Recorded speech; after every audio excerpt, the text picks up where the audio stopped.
ஓம் சாய்ராம். சாய்ராம் எல்லாருக்கும் வணக்கம். இப்போ நம்ம வீடியோவில் பார்த்துக்கிட்டு இருக்கிறது வந்து பார்த்திங்கன்னா நம்மளுடைய சிவனேசன் சுவாமிகள் அவருடைய பர்த் பிளேஸ். சிவனேசன் சுவாமிகள் வந்து பார்த்திங்கன்னா நாயக்கன் பாளையன்றது கோயம்புத்தூரில் இருக்குது. கோயம்புத்தூர்லேருந்து ஒரு 25 கிலோமீட்டரில் போனோம்னா நாயக்கம்பாளையம். இந்த நாயக்கம்பாளையன்றது வந்து பார்த்திங்கன்னா கிட்டத்தட்ட மலைக்கு அடிவாரத்தில் இருக்குது. இங்கே தான் நம்மளுடைய சிவனேசன் சுவாமிகள் பிறந்து வளர்ந்தார். இங்கே இருந்து தான் நம்மளுடைய பாபாவுக்காக ஷீரடியில் போய் பாபாவுக்காக பல சேவைகள் பண்ணவர் நம்மளுடைய சிவனேசன் சுவாமிகள். இங்கேருந்து தான் கிளம்புனார். இந்த கோவில் வந்து பார்த்திங்கன்னா இப்போ நீங்கள் பார்த்துக்கிட்டு இருக்க இந்த விநாயகர் சிலை, அது மட்டும் இல்லாமல் இந்த மரம், இது எல்லாமே வந்து பார்த்திங்கன்னா இந்த மரம்லாம் கிட்டத்தட்ட 150 வருஷத்துக்கு மேலே பாரம்பரியமான மரம். இங்கே வந்து பார்த்திங்கன்னா ஒரு ஈஸ்வரன் கோவில் இருந்துச்சு. இந்த ஈஸ்வரன் கோவிலில் நம்மளுடைய சிவனேசன் சுவாமிகள் அவருடைய குழந்தை பருவத்தில் அவருடைய நண்பர்கள் கூட இங்கே வந்து இந்த ஈஸ்வரனை வணங்குவார். பிற்காலத்தில் நம்மளுடைய சிவனேசன் சுவாமிகள் இங்கேருந்து தென் தமிழ்நாட்டிலேருந்து இந்த நாயக்கம்பாளையத்திலேருந்து கிளம்பி அவர் வந்து சீரடிக்கு போயிடுறாரு. அங்கே போய் பாபாவுக்காக தன்னலமற்ற சேவை செய்கிறாரு. அதுக்கடுத்து அவர் வந்து திரும்ப வரவே இல்லைங்க. அவர் ஒரு தடவை போனதுக்கு பிறகு இங்கே தமிழ்நாட்டுக்கு வரவே இல்லை. அதுக்கடுத்து சிவனேசன் சுவாமிகளுடைய சீடர்கள், சிவனேசன் சுவாமிகள் வழியில் வந்த பல பக்தர்கள் வந்து பார்த்திங்கன்னா சிவனேசன் சுவாமிகள் இருந்த ஊரை கண்டுபிடிச்சி இங்கே வந்து பார்த்திங்கன்னா 2012 இங்கே வந்து சிவனேசன் சுவாமிகள் ஞாபகார்த்தமாக இங்கே வந்து ஒரு கோவில் கட்டியிருக்காங்க. இந்த கோவில் வந்து பார்த்திங்கன்னா பழைய ஷீரடியில் இருக்கிற குருஸ்தான் வந்து பார்த்திங்கன்னா 2010 வரைக்கும் பார்த்திங்கன்னா அந்த குருஸ்தானோட அமைப்பே ரொம்ப வித்தியாசமாக இருக்கும். அந்த குருஸ்தான் அமைப்பில் இந்த கோவில் கட்டியிருக்காங்க. சிவனேசன் சுவாமிகளுடைய டிசபிள்ஸ் அவங்க வந்து பார்த்திங்கன்னா பாபாவுடைய விக்கிரகம் இப்போ நீங்கள் பார்த்துக்கிட்டு இருக்கீங்க படத்தில், இந்த பாபாவுடைய மூர்த்தி, அது மட்டும் இல்லாமல் ஒரு சிவலிங்கம், அது மட்டும் இல்லாமல் நம்மளுடைய சிவனேசன் சுவாமிகள், இவங்க 3 பேர்த்தோடைய மூர்த்தியை வந்து பார்த்திங்கன்னா நம்மளுடைய சிவனேசன் சுவாமிகள் டிசபிள்ஸ் வந்து பார்த்திங்கன்னா அவருடைய பக்தர்கள் வந்து அவங்க வந்து இதெல்லாம் கொண்டு வந்திருக்காங்க, நார்த் சைட்லேருந்து கொண்டு வந்திருக்காங்க. ஏன்னா சிவனேசன் சுவாமிகள் இந்த இடத்துல இருந்து இங்கேருந்து தான் அவர் போயிருக்காரு. இங்கேருந்து தான் அவர் வந்து ஷீரடிக்கு போய் எண்ணற்ற பக்தர்களை உருவாக்கியிருக்காரு. எத்தனையோ பேர் வந்து பார்த்திங்கன்னா பாபாவை பற்றி தெரிஞ்சுக்கிட்டாங்க.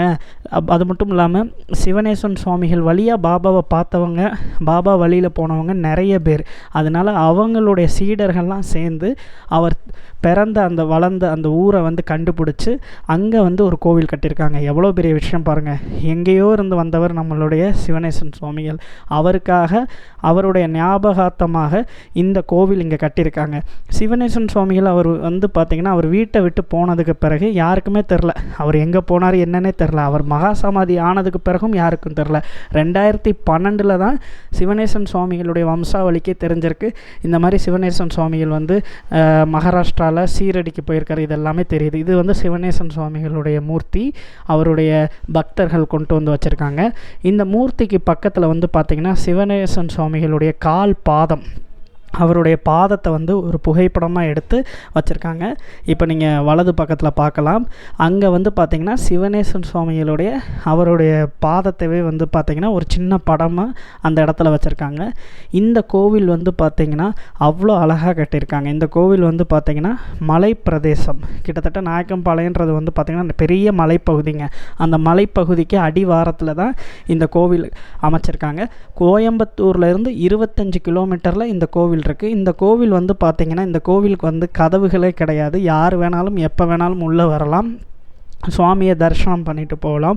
இந்த கோவில் வந்து பார்த்திங்கன்னா அவங்க கட்டி கொடுத்தனதுக்கு பிறகு கொஞ்சம் கொஞ்சமாக இங்கே வர்ற பக்தர்கள் அவங்களால முடிஞ்சதெல்லாம் செஞ்சு இந்த கோவில் வந்து இன்னும் பிரம்மாண்டமாக உருவாயிருக்கு. அது மட்டும் இல்லாமல் இந்த கோவிலில் வந்து பார்த்திங்கன்னா அன்னதானம் எப்போ போனாலும் அன்னதானம் கொடுத்துக்கிட்டு இருக்காங்க. இந்த அன்னதானத்தோடைய இடம் தான் இது, இந்த பெரிய ஹால். இந்த ஹால் வந்து பார்த்திங்கன்னா மே 1 வந்து இந்த இடத்துல வந்து பார்த்திங்கன்னா பெரிய ஃபங்க்ஷன் கொண்டாடுவாங்க. சிவனேசன் சுவாமிகளுடைய இந்த பெர்த் பிளேஸ்ன்னு சொல்கிற இந்த கோவிலில் ரொம்ப பெரிய ஃபங்க்ஷன் கொண்டாடுவாங்க. இந்த கோவில் கட்டினதுனால 3 நாள் கொண்டாடுவாங்க. அப்போது மகாராஷ்டிராவில் இருந்து வந்து பார்த்திங்கன்னா ஒரு பெரிய இசையமைப்பாளர், அவர் வந்து சிவனேசன் சுவாமிகள் வழியில் பாபாவை போய் பார்த்தவர். அவர் வந்து இங்கே வந்து பார்த்திங்கன்னா நிறைய பஜன்லாம் பண்ணுவார். இங்கே வந்து பார்த்திங்கன்னா துவாரகமாயில் எப்படி நம்மளுடைய சிவனேசன் சுவாமிகள் பாபாவுடைய துணியை பார்த்துக்கிட்டாரோ அதே போல் இங்கே வந்து ஒரு துணி வச்சுருக்காங்க. பாபா கோவில்னாலேயும் அங்கே கண்டிப்பாக துணி இருக்கணும். அதே போல் இங்கே சிவனேசன் சுவாமிகளுடைய பர்த் பிளேஸ், அவர் வளர்ந்த இடம் சொல்கிற இந்த இடத்துலையும் ஒரு துணி வந்து பார்த்திங்கன்னா அணையாமல் எரிஞ்சிக்கிட்டே இருக்குங்க. நீங்கள் பார்த்துக்கிட்டு இருக்கீங்க பாபாவுடைய துணி இந்த இடத்துல வச்சுருக்காங்க. இந்த இடத்த சுற்றி பார்த்திங்கன்னா ரொம்ப அழகான பச்சை பசேல்னு மலைப்பகுதிங்க. இந்த மலைப்பகுதியில் இருந்து தான் நம்மளுடைய சுவாமிகள் சீரடிக்கு போயிருக்காருங்க. ரொம்ப சந்தோஷமாக இருக்குது. எங்கே இருந்து பாபா எப்படி அந்த சிட்டுக்குருவியை நூலை கட்டி இழுத்துருக்காருன்னு பாருங்கள். எந்த மாதிரி ஒரு இடத்துல இருந்து அவர் வந்து பார்த்திங்கன்னா கம்ப்ளீட்டாக ஒரு 2000 கிலோமீட்ரு அவர் போயிருக்காரு. இங்கே வந்து பார்த்திங்கன்னா அவருக்கு சொந்தமாக ஒரு தோட்டம் இருந்திருக்கு. சிவனேசன் சுவாமிகளுக்கு ஒரு 3.5 ஏக்கர் நிலம் இருந்திருக்கு. அவங்களுடைய பெற்றோர்கள் சிவனேசன் சுவாமிகள் இருந்த காலத்திலே அந்த நிலத்தை வந்து அவங்க வந்து விற்றுட்டாங்க. இந்த நிலம் வந்து பார்த்திங்கன்னா இந்த இடத்துல தான் இருந்துச்சு. இங்கே வந்து பார்த்திங்கன்னா அன்னதானம் நம்ம ஏற்கனவே சொல்லியிருந்தோம். சிவனேசன் சுவாமிகளுடைய இதில் வந்து பார்த்திங்கன்னா இவங்க வந்து அன்னதானம்லாம் பண்ணிக்கிட்டு இருக்காங்க. எந்நேரமும் அன்னதானம் நடந்துக்கிட்டு இருக்கு. இந்த கோவிலில் நடக்கிற ஃபங்க்ஷன் வந்து பார்த்திங்கன்னா ரொம்ப கிராண்டாக நடக்கும். இந்த ஃபங்க்ஷன் வந்து 3 நாள் செலிப்ரேட் பண்ணுவாங்க. இந்த சிவனேசன் சுவாமிகளோட டிசபிள்ஸ், அவங்களுடைய சொந்த பந்தம், இவங்க தான் வந்து பார்த்திங்கன்னா இந்த கோவிலில் இப்போ பாதுகாத்து வந்துக்கிட்டு இருக்காங்க. எப்போ வேணாலும் யார் வேணாலும் இந்த கோவிலுக்கு போகலாம். ஏன்னா சிவனேசன் சுவாமிகள்ன்றவர் வந்து பார்த்திங்கன்னா ஓம் சாய், ஸ்ரீ சாய், ஜெய் ஜெய் சாய்ன்ற ஒரு தாரக மந்திரத்தை கொண்டு வந்தவர். அது மட்டும் இல்லாமல் அவர் வந்து சாவடியில் உட்காந்து இரவு நேரத்தில் ஹரித்வார், மதுரா, காசி அப்படின்னு சொல்லி பாடல் பாடினவர். இவர் எண்ணற்ற சேவை செஞ்சவருங்க. நம்மளுடைய ஸ்ரீடி சன்ஸ்தான் வந்து பார்த்திங்கன்னா இவருக்கு ஒரு பெரிய அங்கீகாரமே கொடுத்து வச்சுருக்காங்க. இந்த கோவிலோட அமைப்பு பார்த்திங்கன்னா ஏற்கனவே சொன்னது போல் குருஸ்தானில் இருக்கிற பழைய குருஸ்தான் போல தான் இந்த கோவிலோட அமைப்பு இருக்குது. இந்த கோவிலில் நடக்கிற ஃபங்க்ஷன் வந்து பார்த்திங்கன்னா 3 நாள் நடக்கும்னு சொல்லியிருந்தேன். அந்த கோவிலோட ஃபங்க்ஷன் பாருங்கள். அது இப்போ 2021 அழைப்பிதழ் இன்விடேஷன் நீங்கள் பார்த்துக்கிட்டு இருக்கீங்க. இந்த கோவிலை சுற்றி இருக்கிற நிறைய பள்ளிக்கூட சிறுவர்கள், கல்லூரி சிறுவர்கள் எல்லாரும் வந்து இந்த கோவிலில் பெரிய ஃபங்க்ஷன் மாதிரி நடத்தி கொண்டாடுவாங்க. இந்த கோவிலை பற்றி இந்த கோவிலோடைய ஒரு நிர்வாகி சொல்கிறத கேட்போம்.